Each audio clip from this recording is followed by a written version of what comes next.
Hello and welcome to In the Light, Growing Your Soul with me, Anna Isabel. And I am very happy today to welcome Andrew Mason. Hello, Andrew. Hello, good to meet you. And you are here because of this fantastic book, which is called Behavioral Iridology. So here it is. Yeah, I Uh, was very happy with it. They did a great job. I was, you're always a little bit anxious about. I mean, it's not my first book, but you're always anxious when they come in the post. The sort of weight and the look is really important. The feel of it, and as soon as I took it out, I thought, yeah, I'm happy with this. It's got a nice weight to it. It feels great. It's a good finish on there. The pictures have come up great. So yeah, sigh of relief. Beautiful. And the pictures are important because this is iridology. And although many people who are regular watchers of this channel will know that what iridology is, there are going to be some who don't. So, Andrew, what is iridology? Wow, that's a pretty loaded question. I'll see if I can answer it as easy as I can. So, we're not quite sure where the original idea comes from, but if we let's take it that if we go back to say Chinese medicine, Ayurvedic, Indian traditional medicine, they do mention in their books about using the eye as a diagnosis tool. So, what they would be doing is looking at things, the sort of shape of the eye, how the eye was looking, whether the eye was nervous, looking around a lot, looking up a lot, looking down, those kind of just basic observations. But there are some observations on color as well. Now, obviously, there are Asian cultures, predominantly brown eye, but within the brown eye, you get lots of variations of brown. You can get light brown, dark brown. So they would say a certain shade of brown, or if it was a greeny sort of brown or a yellowy brown, would all indicate, would then tie to their doshas or their humours. The old idea of humoral medicine. So you had the sort of sanguine, melancholic. It's the same idea in Ayurveda. They have Vata, Pitta, Kapha. So just by the colour, they would say that you had a predominance of one dosha. So therefore, your temperament or your mannerisms or your character might be lean towards that particular dosha. So that's a very sort of early form of eye diagnosis. And there are other things as well, the white of the eye, how white it was, whether there's irritation, redness. They're all things associated with the eye. And even they were associating parts of the eye with different organs. Some parts of the eye was associated with the lung and the respiratory system, some with the liver. So yeah, a very sort of rudimentary basic idea. Then sort of step forward to the sort of 1860s, 1870s. I can't remember the exact date, but there was I don't know if he was actually a doctor when he started, but he got this idea in his head about that the eye might reflex the body. So he began looking at the markings and the structure of the iris to see if it, and then correlate that to organs or medical conditions that people had. And he was able to develop that quite a lot.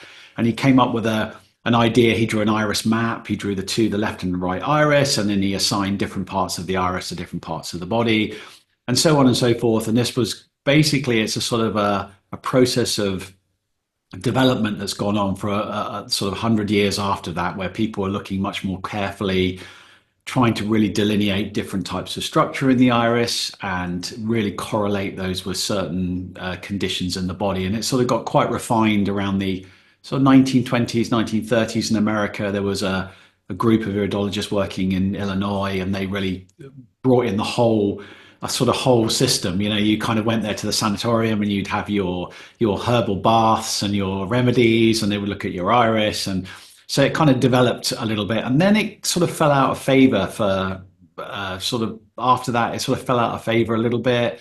The medical establishment obviously wasn't really accepted as a tool, or it was begrudgingly accepted. It kind of like hung on for quite a while, and then at some point it just completely lost it, and then they just people weren't interested in it, But obviously, iridologists carried on as iridologists, but the medical establishment just decided it didn't have any bearing on health at all, and that was the end of it.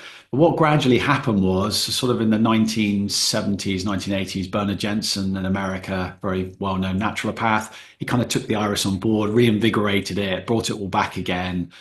He wrote these two wonderful books. You can still buy them, these big highly colored, highly colored iridology books. There were lots and lots of great photographs in there. And he was going through step by step cases where he was treating people and using the eye as a sort of a basis of analysis. He was kind of understanding what might be wrong with them and then basing their road to health on, what type of iris they had, what type of markings they had. And gradually it moved on to where it is today. We've gone back to a much more systematized model. It's gone back to basic constitutional typing. So modern iridology does most of its work based on color. So it's they categorize the eye by three colors. So it's blue, what is brown, the opposite, the two opposites. So the blue would be like the lymphatic type, the brown is the blood type, hematogenic type. And then you have a mixed biliary, which is a sort of digestive type. So you can imagine that sort of the one in the middle is like somewhere between the blue and the brown. So like a kind of a greeny amber sort of color, you might say. So, and then from that, they have different types of structure that they're then able to overlay on top of on or under the color or on top of the color, depending whether you've got a light iris or a brown iris. And from that, they would give you there's a sort of a set of indications that might be possible or are more likely to be seen in that color of eye. So that's basically how iridology is working. Now, it in itself, it's not a therapy. It's a I don't even use the word diagnosis. It's an analysis tool. It's like a constitutional typing model, and then that will be then based on top of whatever you were doing as your sort of healing modality. You could be an Ayurvedic practitioner, you could be a Chinese practitioner, you could be a Western herbalist, you could be a naturopath. Any system can use iridology. It's just readily available, isn't it? I mean, our eyes are so easily seen with a small magnifier and a light. You can look at the structure that's in the eye, and you can look at you can see the color at a distance. You don't even need to be close up to see that. So that's basically how it's being used today. That's how it's still there are. It's a thrive. It sort of goes in peaks and troughs. It's currently on a bit of a peak at the moment. It's there's a renewed interest in it. A lot of books have come out very recently. The company that printed my book, Aeon, they've done two or three other books. There was Peter Jackson Main's book, which he'd done two books actually. One on what I call the physical model of iridology, and his own version of a sort of behavioral model as well. So it's currently popular. So it seemed the right time to to bring this book out. And it's been on the back burner for me for about 20 years. I was studying all this about 20 years ago, made lots of notes, got very into it, but never really did a lot with it. And I thought it was time to kind of put it together and bring the book together. So mine's slightly different because obviously on top of all these physical qualities and being able to look at the body, the behavioral model is, as can be inferred from the name, it's about looking at the iris and determining personality types. So we have like four. There's a constitutional model which is based on two, which then goes out into four. And from those four, we have like four social types, and then there's certain health ailments that would be associated with each one of those four, but often how they apply themselves to life, how they experience life. How are they kind of like a super grounded, very methodical, structured type that does things very gradually? It takes time for things to develop, or are they kind of like a really explosive, all over the place, just do it and take a risk type? All these four different types of social glue, if you like, the combination of the four form society. Each one is important. You need all four, otherwise society doesn't work. So that at one end you've got all the sort of developers, the idea people, but they can't really manifest. And at the other end you've got all the sort of the sound, grounded, practical people who can actually do things, but perhaps don't have the inspiration to create new things. So when you bring all these together, you get a great sort of combination and society unfolds. So my book isn't about the physical, although I do mention some physical attributes in there. My book is about personality from the iris and how you type. So it takes you through right from the beginning, holds you by the hand and says, okay, this is what we're looking for. This is how we start. And then it builds as it goes through, and it gets more complex. Admittedly, towards the end, it's fairly complex, but hopefully I've done it in such a way that it wasn't. Well, I mean, you've read the book. Did you find it? I find it very simple to follow. Good? So I think I want to just come back to the typing of personalities. And of course, being an astrologer myself, I'm very familiar with this. In astrology, there is a great deal of complexity because everyone is very nuanced, and very few people are one type exclusively. And so there are different, when we look at an astrology chart, um, there are lots of different, let's call them, for lack of a better word at the moment, influences or perhaps indicators would be a better word Mm. as to the person's core and potential. But it's not static, although it's static in that it's of the moment and it's the core of the personality. We can also see the development of the personality, and we can see the weaknesses, the strengths. And so nothing is one or the other. It's very nuanced. Mm. So I'm wondering where the room comes in for nuance here, when we're talking about four types. So I recognize those types both as an astrologer and also as a therapist, because we know, in the psychological model, there are different personality types there too, introvert, Mm. extrovert, etc. Mm. Um, so how do you deal with nuance in your model? Okay. Well, I mean, it's good that we're sort of connected. We both have an interest in astrology as well, so we're able to readily kind of connect on that. So you could think about the background, if you like, the background noise and the overall the appraisal is like the houses and the signs. It's kind of it's a field of activity just waiting to be activated. The planets in those places actually give you a specific focus. So it's the same thing with the iris. So if we see a specific structure in a certain part of the iris, and then it means that that part is being like is resonating more, is becoming a stronger focus for that person. So sometimes you can get irises that are very devoid of structure. They can have there's two things you can have. You can have very fine fiber that's very compact and hardly has any kind of irregularities in it at all. It'll look very regular and straight all the way around. Other times, you can get a very dense. So if we think about brown eye types, so the only difference between a brown and a blue, and we should say there is no blue pigment in a blue eye. It's just an absence of color or very little pigment in the eye. Blue eyes actually do have pigment in them. They have to, because if you didn't have pigment, your eye would be like a red color. You just be able to see the blood. So there's a little bit of pigment in there and enough to sort of refract the light and cause a bluish color. So in a blue eye, it's very easy to see structure. Once you get into the mid range, it's still possible to see structure fairly easily. But as the brown increases, then it gets much more difficult to see structure. So if you go like think like Afro Caribbean, Middle Eastern, it can be very, very dark brown. However, if you look, you can still see structure in it. There's still structure there. It's just obscured more by the brown pigmentation.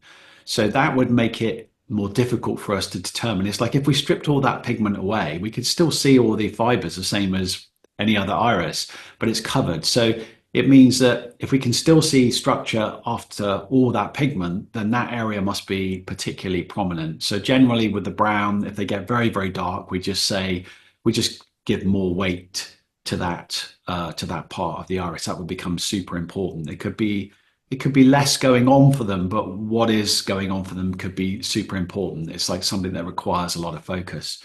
So the nuance comes with all the different layerings. We first of all decide whether this is one of two primary constitutions. You're either some kind of thinking type or you're some kind of emotional feeling type. So thinking, analytical, emotional, feeling, that's the sort of primary base. And once we've determined that, we can then build on that. We then add in different effects. Do we see this structure with this structure? That adds another effect. We look at there's a small ring that just goes around the outside of the pupil called the expression ring. The quality of that ring, its shape, how close it is to the pupil, how far away it is from the pupil, determines how we express ourselves. Are we somebody that gets highly fanatical about something and then very lackadaisical? Are we fairly consistent throughout the day? We just apply ourselves equally. We very expressive and just burn out in a few minutes and then just have to go and lie down. Or are we somebody that can just keep going till midnight, burning the midnight oil? So that ring will give you the qualities of that. And then on top of that, there are 6 other rings that we can use that may be seen or not seen, depending again on the darkness and lightness of the pigment of the eye. And then finally, after all that, individual positions. So if you look at the variables in that amount of information, it's huge. So literally, there are sort of thousands of things to talk about. So it's literally like an astrological chart, except you've got two. So we view the right eye as being everything that's telling us about the ancestral father side, father's lineage.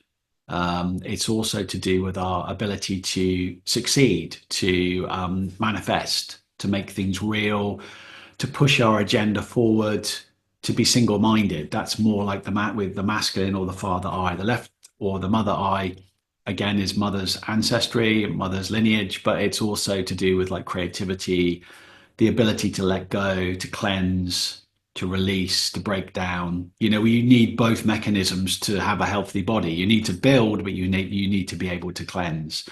So just by studying the balance of structure between the two eyes, that can tell us a lot as well. And also there are certain organs, and this would go back to more the older system of iridology, whereas you're looking more at the humors, but there are certain traits which are more associated with the mother or the father side. So for instance, like the heart or anything to do with the heart comes more from the mother's side, like the bone structure, the actual physical frame of the body is more to do with the father's side. So again, although we've got mirrored organs in both irises, if you like, it is very much the left and the right half of the body reflected in the left and right half of the eye. So the left iris has actually got the heart in it, the right has got the liver in it. So you can, there are some things that are just, although we can look at reflex positions, I'm trying to not get too complicated with it, but if we just say basically, yeah, you could look at things like, say, the liver, we would look in the right, the heart in the left, but there are reflex positions in both where you can study in the opposite eye as well. It's a little bit more nuanced.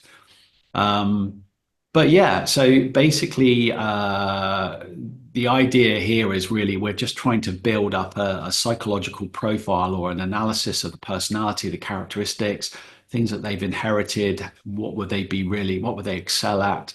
What would be more difficult? So, for instance, let's say if you're fundamentally some kind of emotional feeling type, your difficulty is always going to be to focus and actually manifest and bring it to some sort of conclusion, sort of discover or drive your focus inwards to discover who you are, because they're so outward all the time. It's always about outward, moving out, trying to connect. They find it most difficult to connect with themselves. So just knowing that one simple thing can change the whole way that you're going to evaluate them. If they come for a consultation or if you're speaking to them, you have to kind of engage them differently. It's not so much the content of the word, it's the way that you say it. It's the engagement of it's the feeling of it that's what's engaging them. Whereas the analytical type, it's not really, they're not interested in how it's presented. It's like, how accurate is what you're saying? Can it be analyzed? Can it be taken apart? Can it be broken down? And that all goes back to their systems in their body, the way that they construct logic or feel about things, even down to how they digest. Emotional types tend to do a poor job at assimilating. It's more about like a half-baked assimilation process, whereas the thinking type is very assimilated, but it's kind of overcooking things. It's like it's extracting too much. So you need the qualities of both. It's like, it's not that you're a thinking type and you don't feel, or you're a feeling type and you don't think. You are both, but it's which one are you predominantly running on. It's like your operating system, if you like, what you come into this world with. You're seeing the world through feeling emotional, or you're seeing the world through thinking analytical. So, I mean, that's what we're trying to determine primarily. And then obviously we go into more detail. Well, that is, very nuanced and very detailed, which is really good to see. And the tradition of yin and yang, as yin being left and yang being right, it goes right back, and Absolutely. it's Exactly the same. there in ancient Egypt and all the way through. This is something that has been our experience through the ages as human beings. So I think you've kind of hinted at it, but Does the iris change? Um, and how much does it change? And in what way does it change? And what does that actually mean? Okay, that's a really good question. That's actually one of the most contentious points in iridology. That's probably why that idea did so much damage to it initially. Like I said, it was that period around the 1920s where it was very popular. Nobody had really looked at the iris in that much detail. Of course, we had microscopes and stuff, or hand magnifiers. But as technology's improved and we've been able to photograph the eye, it's much easier to catalog the eye across many years. I've been taking iris photographs for about 20 years now. And what you can say is that no, I haven't seen one fiber change in the iris. I never see anything that wasn't there that suddenly, we're talking in terms of fiber here. So there's nothing that suddenly just disappeared and closed up and became regular or suddenly opened up and created like a gap in the fiber. That just doesn't happen. It's pretty fixed. What does change, however, is pigmentation. And there's a natural aging process, isn't it? I mean, we all just change as we get older. It's the same thing with the eye. So, like a young child's eye, they've got the sclera, the white of the eye looks very blue, and that's because the as you get older, your sclera gets thicker. So there's a purpley sort of blue film that's behind the sclera on the inside because the whole of the inside of the eye has to be light proof. Otherwise, if you just have light coming in from everywhere, it has to just come through the pupil. So in a young child's eyes, their eyes look very blue, they look very big, they look very clear. But as we get older, the sclera begins to grey, it gets more white or yellowy. We can get like adaptations form on the sort of under the cornea of the iris. You get these white rings that begin to form. Like they used to be called well, they're still called the arcus senilis, but they're associated with old age. So I'm sure people have remember their grandparents when they're looking in their eyes and thinking, "Oh, what are those big white rings you've got in there, Granny?" That's all part of a natural process. It doesn't. It's not that everybody gets them, but they're very, very common. So there's a natural aging process with the eye. The major thing that changes, let's say between the age of 4 and 12, is the appearance of coloured spots. That's the kind of primary window, and we're not quite sure how these pigment spots form. There's a couple of competing ideas. One is that they're like blemishes on the skin, like a freckle or something. It's just local pigment cells being activated, and suddenly you get spots there. Or there's a natural washing process in the eye where the eye is constantly cleaning itself. There's fluid moving over the lens, and you're getting little bits of debris. And over time, there's some material that's been sort of washed from the back of the eye. There's from blood vessels, and it just collects on the iris and forms like these color patches. Probably it's both simultaneously. And you've also got that thing where you've got an ancestral quality of which colors you're inheriting from parents. So if you're born to brown eyed parents, you'll probably have brown eyes.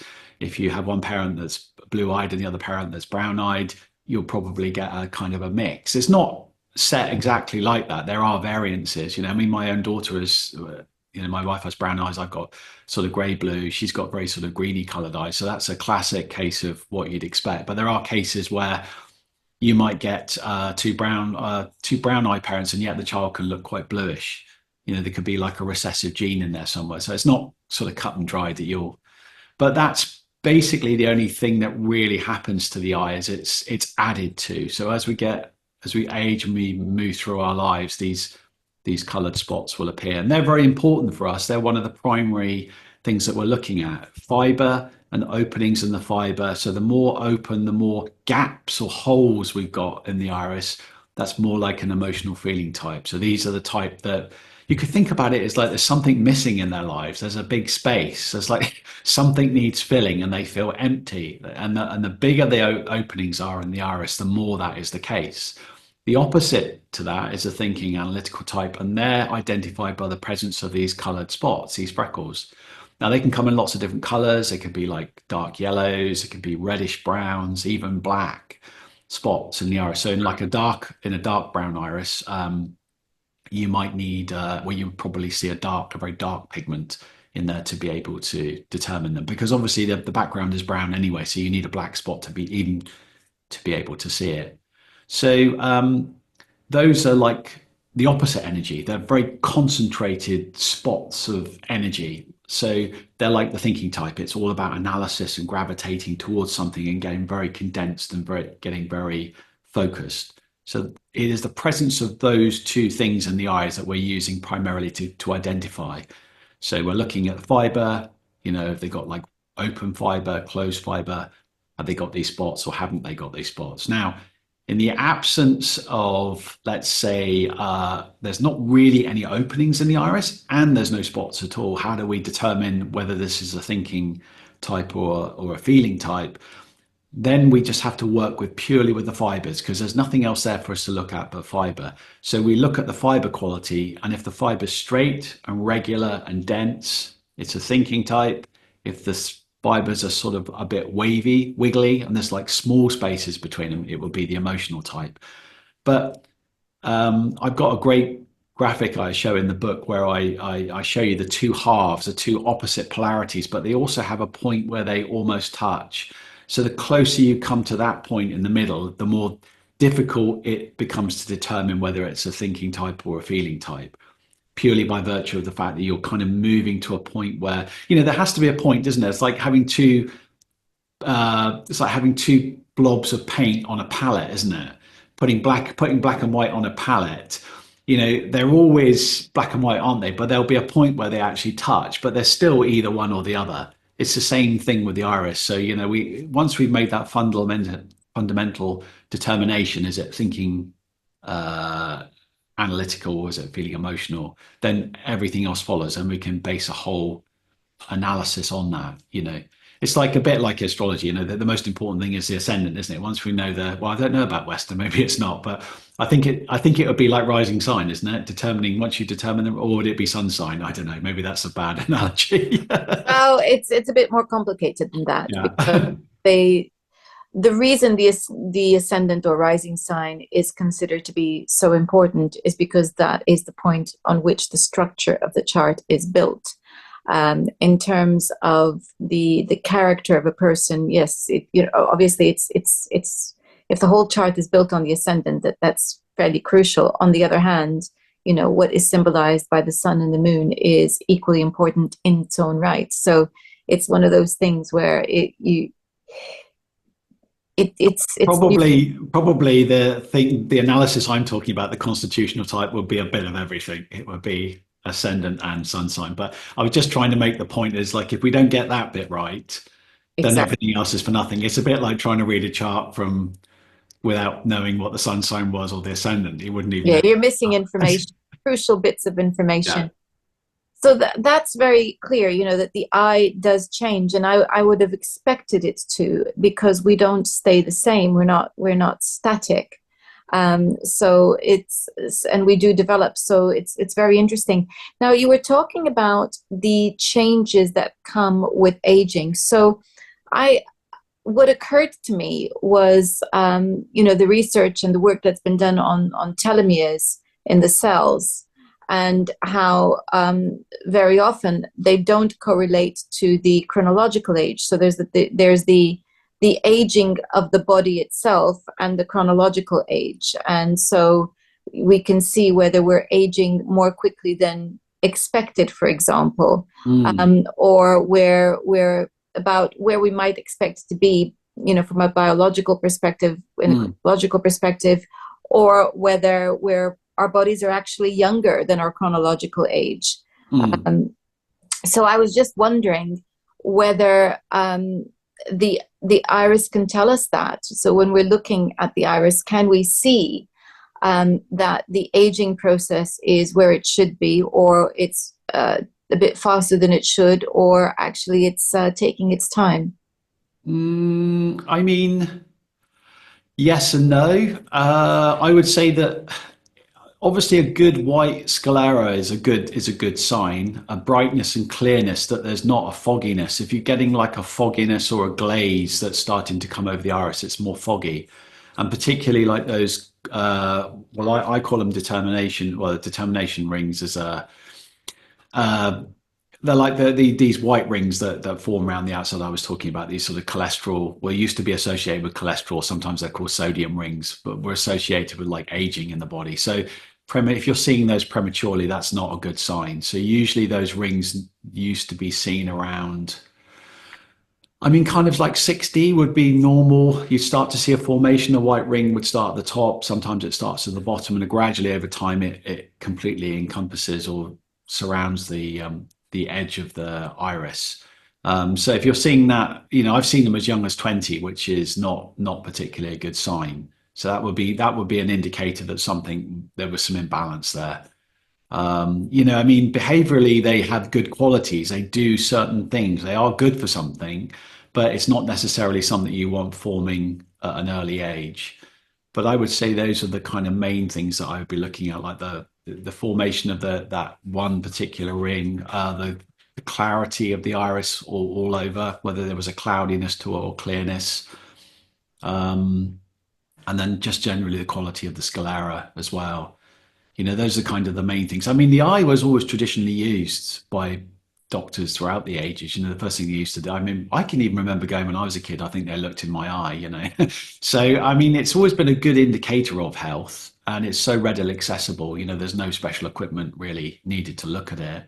One thing I wanted to say, actually, I perhaps didn't make it clear in that previous question we were saying about, do the eyes change? That the reason that it was a problem was that some of the early models used to teach that if you did a lot of work, if you kind of identified your type, did a lot of fasting, a lot of exercising, a lot of diet, then these things would disappear from the eye. So they were seen more like a dashboard, sort of more like a car dashboard, giving you a constant day-to-day readout. So you could sort of, as you were doing good things, it'd sort of backpedal and they'd go back to how they used to look. The colors would disappear and the holes or the gaps would fill in. So that was the downfall of that. And the reason that happened was primarily it was Bernard Jensen's work. He was a great advocate of seeing with certain cleansing, good diet, these holes, these lacunas or empty spaces in the eye would fill in and heal with healing lines. And what we now know is that obviously he was kind of a pioneer in his own way, and he was working with older photographic equipment. And of course, the iris is constantly dilating, and contracting all the time. And as these fibers move out, and they're all kind of spiraling as they move, they sort of move like that as they come in and come out. So as the iris, the pupil changes shape, so that the shape of these gaps appears to change. So it was just a combination of early photography and not really understanding so much what they were looking at, not studying it carefully. It was giving the impression that over time things could maybe get smaller or getting bigger, and different sort of photographic films would be more sensitive to some colors. So you might look like you were getting a regression of color. Like I shot my eye with one type of film 6 months later and it looks less yellow, but that's because the film as generally tends to downplay the yellow color. So it just a sort of a point of interest to go back. That was the main problem. That's what the most damage that was done to iridology was people making those claims. And that is through and through the huge problem we have with in Western culture is this black and white, right, wrong approach to everything, which was not the case with our ancestors and is not necessarily the case in other cultures that are operating more ancient holistic systems. Because what our system has no room for is adaptation and learning, and seeing that actually there's a slow evolution of understanding as we build our experience. So here is the practice of iridology, and we're now using new equipment, photography, and it's giving us confusing or not entirely correct readings because it's photography. The problem was not iridology, it was photography. And just it was a new. I mean, you got to remember, Jensen was like a pioneer in his day. Nobody else was doing what he was doing. I mean, he was going all over the world. he was looking at different cultures, different healing things. I think he was a chiropractor. I can't remember if it was a chiropractor. It was his kind of like, it was his base. That's how where he started from. But also he was very into nutrition, great nutritionalist.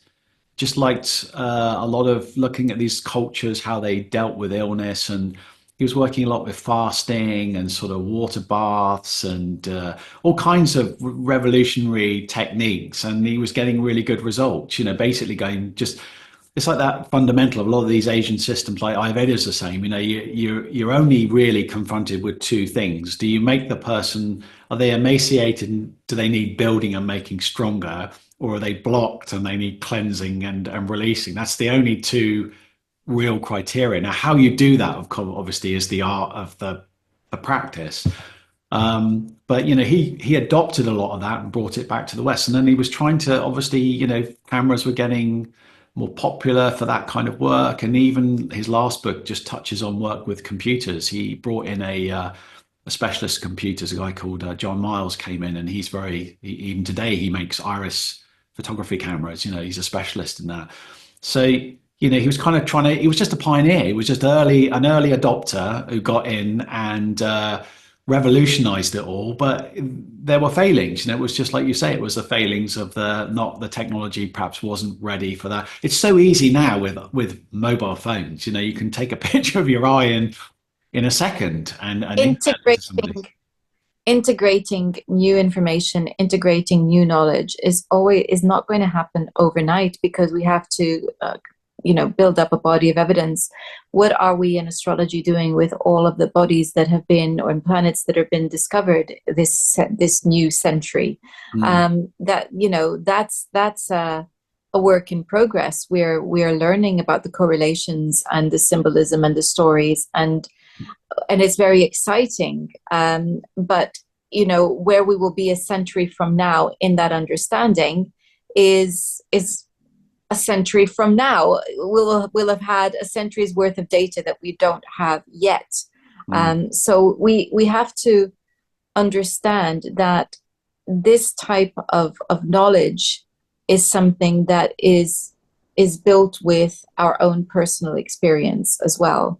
And then it's the sharing of that experience with others and the exchanges, and that refines it as we move forward. So that is a wonderful explanation. And I guess you kind of started to answer my next question, which was, what is it that influences the changes that we see in the iris? Is it just time? Or are there emotional or environmental factors that can influence the iris? All of them, all of the above. I think everything's running simultaneously. You've got your own internal programming, which is, we even see, I didn't cover it in the book, but there's even like what I call a timeline in the iris. So you can even plot it goes in 60-year cycles. So you can even see when things are going to become more, a bit like we're doing with astrology, like progressions or something like that, or dasha systems in the Vedic system. But it's the same idea. You can look ahead based on what you have and see when those things might become activated. So there's all these kind of qualities going on. You've also got your environmental influences, so where you're living, who you're in relationships with, and your diet and where you are geographically on the planet can make a big difference. It might be aggravating or pushing some things, so you've got to consider all these things. I mean, and also I've got an example in the book. You probably saw it when you were flicking through, but there was an example in there of an iris that just working in an industrial setting, something had hit the iris, a hot spark, and it actually got stuck onto the cornea. Tiny little thing, like a little speck of something, but hot, so hot that it actually fused and was stuck. So the person, if they kind of looked at it, they could see that there was something there, but it wasn't clear. It was just like a foggy bit. So it was a very small piece of material, and it had impacted on the cornea, which is a sort of a dome of hardened tissue which sits over the iris to protect the eye. So if you get something go into the eye, it's protecting the iris actually. So it hadn't even touched the iris. It was just stuck on the surface. And after about 2 or 3 days, the natural washing process released it. It just came out as a bit of grit and finished. But what was interesting is the area directly below where that piece of hot spark had hit discolored on the iris. It produced a yellow patch. So it didn't even touch the iris, and yet the iris had reacted to that. So it got me really thinking about this. It's really this idea about what is coming in is impacting. It's energizing and charging certain areas. So as we move through life and experience things, these things are everything's having an impact on how these things play out. It's you've got there's two interesting things again, like yin and yang. You've got energy that's going in the form of light and impressing, but also we see the pulsing of the pupil as releasing or discharging bursts of like prana or chi or whatever you want to call it, life force, Ilan Vital. I mean, there's hundreds of different names for it, but that energy moves out of the pupil and washes over the surface of the iris, and it sort of eventually ends up circulating, going back again. It goes sort of there's like a drainage channel at the edge, and it sort of goes back and comes out again. But as it moves over this energy, it's sort of activating all those things as well. And it's almost like the pupil is almost like the diaphragm. It's like it's all the time it's moving it never stops until we die, and as it moves, the diaphragm isn't just a thing that squeezes air out of the lungs and sort of forces air back in again. It's sort of massaging all the organs. You need this sort of movement, this lubrication to keep everything working, and so nothing's staying static. It's all like a moving engine, and it's the same thing with the iris. It's sort of pulsing, is moving all the fibers, it's all washing, it's cleaning, it's sort of energizing those areas. So if we see everything's reflected in the iris, if like our organs are reflected in the iris, our personalities reflected in the iris, our temperament, our just energy levels, it's all constantly on the go. So it's a very dynamic thing, and it's very small as well. That's another thing. It's only sort of like 10 or 12 millimeters across. So as I say, people are curious. The best way to do this is to get a very small pen light, but a very low level one. Don't go getting anything that's like a blasting blows of light, but just to illuminate. And then if you go into a mirror, put a magnifying glass up and then just illuminate the eye and then get the focus, you'll very quickly see what kind of structure you've got. You can just look and see. It's quite unique for the first time. If you've never seen your iris up in close up, it's quite amazing to see it doing all these incredible things. It's actually pulsing and it's sort of moving, and you can see all the fibers. And if it's, or you may have a very dense color there, but you can still see something. You'll see things around the periphery. You'll be able to see the pupil moving. You'll probably be able to see this, what we call the expression ring, this ring that determines kind of extroversion, introversion, whether that's very big and open or where it's very closed. There's lots of examples in the book. I've sort of shown it all either graphically or photographically. And at the back, I did 5 case history, so you can just like get a rough idea about how you would approach an iris. If you were going to do determine what sort of person it was. But it would be useful for even like an astrologer would find it useful, because if you looked at their eye before you did their reading or analysis, you'd have a much better way to a sense of how to communicate with them. Is this going to be more detailed, orientated, complex reading with lots of information, or is it going to be more about like just being responsive to the person and sort of explaining it carefully, but getting them more emotionally invested in it, that they can really connect with you? Because emotional types want quick, but they want to feel good about it. Whereas the thinking types want lots of analysis and detail. And if you give the opposite to each, they can be challenging for them. So it just helps you read the person better. I think that it would be a really fun project to look at the correlation of a birth chart and the iris, because what you're describing there, being able to tell the person, how a person is going to respond and what they want. We already do that as well with consultation charts as well, and looking at the moment of the interaction to see what's required, but also the chart in itself will tell you what kind of a person you're dealing with. But it would be very interesting to see the links between the iris and the chart. Oh, it's totally there. I mean, if we just go back to the fact that it's a circle, Yeah. and the zodiac is a circle. So if you quarter the iris, let's assume that we just, as we look at the iris, if we just quarter it. So let's say the lower, what would that be? The lower lateral, which would be like the first, Well, I'm thinking Vedically, so it's a bit difficult for me. But they would be like the sort of one, two, three, four, the Yeah, first few yeah. four houses, and the next would be, and so on and so forth. So the intermediate, or that lower quadrant, is all that kind of like darker stuff. You know, the sort of eight, Mm, end of the seventh, eighth, ninth house, all that kind of yeah. spiritual death. Is it? I mean, because it's the most hidden part of the iris. It's in the lowest corner, hidden in the shadow of the nose. So there are correlations. There's no doubt. I mean, the circle idea works just as well on an eye as it does on a how. But you can't sort of correlate houses directly. But there is No, the no, no. energetic of a circle. It's just one of those beautiful things that remind us of the wonder and majesty of the world in which we live and our own bodies, and the fact that everything is interconnected, and the old Hermetic principle of as above, so below. And indeed, the wisdom of those who have said that the eyes are the windows to the soul. So, a reminder to everyone that the book we have been discussing is called Behavioral Iridology, and here it is. A link to it will be in the description box. And Andrew, if people want to find you, how do they do that? Probably the best way is just to go to the web. All the information's in the back of the book, but if you haven't got it, then just go to behavioraliridology.com. There's a Facebook page. I've got a forum on there, which is quite good because that's literally people just post pictures in there and it gets discussed. And if you just want to get a general idea, so if you just go to behavioral iridology, just search for behavioral iridology on Facebook and you can find the group, and you have to join the group, unfortunately. The one thing you've got to do to be able to get into it, but it's quite easy. And just make sure you fill out there's like three really simple questions, but I think the guy who set it up for me said it's always good to have questions on there because if there's no bar to entry, you know what I mean? It's like people are just clicking because they're like half interested. So if you've got to actually reply to three questions, it means you're semi interested in learning.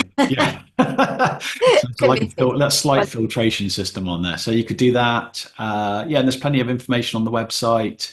Got a Substack as well. So you can go to Substack, put in behavioral iridology. These are all free. And I quite often interview a little bit like yourself. I do like interviews. I tend to I've been recently going back and finding loads of well-known iridologists. Perhaps these are people that are not so active in the field now, but they were big influencers in the day. So I've interviewed a lot of them. You can go and watch those. They give a much better account of the early days of iridology. So they're worth listening to. Yeah, and that's sort of, I mean, that's probably enough to be going on with. There's a lot of information, brilliant. those three. Thank you very, very much, Andrew. No problem. Thank you for inviting me. Nice to meet you. And you. And thank you all for watching. A reminder, we have talked about astrology today. And if you want to learn more about astrology, do get in touch because I am running astrology courses. Or if you already know quite a lot about astrology and want to just learn more, there's also my YouTube channel at Life Astrologer, the links to which also are on this channel. And of course, there is my Substack, which has astrology articles as well as wonderful, whimsical articles about plants and my adventures with Teddy, my cockapoo. Until next time, and as of next time we are going to be looking at Aikido. Until then, goodbye.